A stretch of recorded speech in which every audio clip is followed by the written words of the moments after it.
confine yourself to reality itself.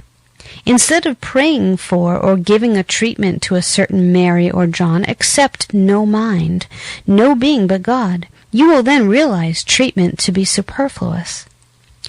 You will lose every vestige of doubt and fear. You will be self, seeing and knowing the self. When we sit in light, we are not in darkness. When we identify ourselves as the one being, we no longer think as a separate consciousness. We are reality, which is God. Chapter 3. The One Alone. Those of us who dwell in reality know what freedom is. We experience peace and glory, ineffable and indescribable. Continually we find living fulfillment in the promise of the Christ. What things soever ye desire when ye pray, believe that ye receive them, and ye shall have them. Freedom, wholeness, bliss are ours in the kingdom of the real and as the one alone. Take them where they are and as the one who possesses them. Stop trying to procure them in some other world by a mental practice of your own. Fulfillment belongs to us in the kingdom of the one alone. Fulfillment of desire belongs to none in the belief of finite existence. One life, one consciousness, one kingdom is all there is. We must believe, accept, and receive it as our very own. In one way, how simple a thing to do, and in another, the most difficult of all, since it requires total surrender of personal ego. To talk about the spiritual, real self as perfect and complete, yet to identify oneself as an individual personality in a human existence, requiring regeneration continually, denotes misconception and double-mindedness. It merits the rebuke of the Master. If thine eye, perception, be evil, dual, thy whole body, world, shall be full of darkness, ignorance. If therefore the light, highest idea, that is in thee be darkness, ignorance, how great is that darkness? Matthew 6:23. The one way to know reality is to identify oneself as this reality. Heaven, reality, is not a perfect world somewhere to be inhabited after death or in some future time.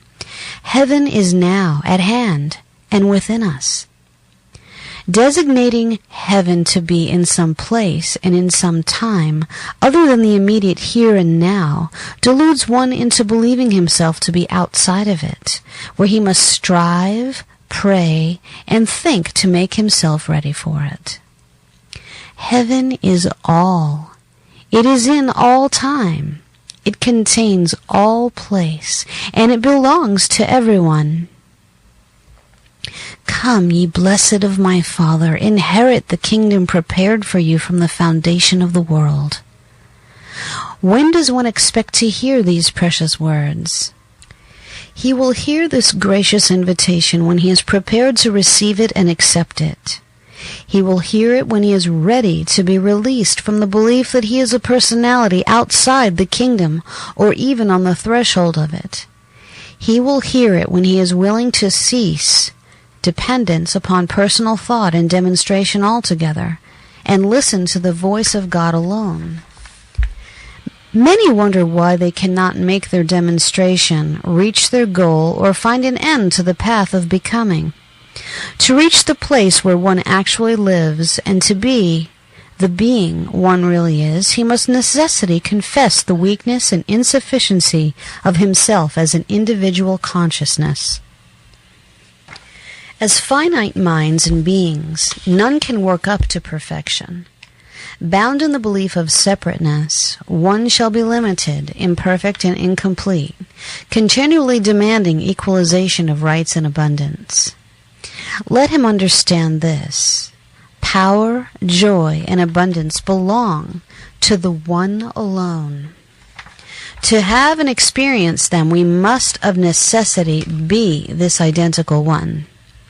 The perfect self, which one seeks so hard to have, is really his very own. Identified as another, he cannot reach himself. Those who live as separate beings, outside of heaven, reap as they sow. Living in delusion and darkness, they have sorrow and tribulation. Those who refuse to identify themselves as the one alone, preferring to identify themselves with a mind to be educated, thoughts to be purified, and a body to be healed, shall automatically be denied the greatest possible joy, revelation, the one way to perfection, blessedness, and peace. If we deny him the perfect way, he also will deny us. How shall one experience revelation, the mighty, sure deliverer? Revelation is not thought. Therefore, thought must be laid aside. To many, this may seem an utter impossibility, enmeshed as they are in personal thinking, like spiders caught in a web. Look away from mind and thinking. Give up everything that has to do with personal ethics, ways, and means. Give your allegiance to God, the one mind. A blessed peace will envelop you as a cloak of light. What you need to know will then be revealed. Reach toward the perfect and the eternal with a love and devotion that are sacred and real. Confess the ways of personal mind and thought to be imperfect and incomplete. Spontaneously, you will find yourself in the straight and narrow way, experiencing the blessed promise. Then shall thy light rise in obscurity, and thy darkness be as the noonday. And thou shalt be like a watered garden, and like a spring of water whose waters fail not. Ways of mental demonstration keep one on a treadmill, where he labors and struggles constantly, never experiencing light of the eternal. Once his eyes open to see his reality and perfection to be established and unmovable, as his very life itself, he discovers demonstration to be superfluous. Sublime faith and absolute acceptance of perfection to be ours in the here and now take away the sense of separateness. Vibrant, all pure desire may be quite sufficient.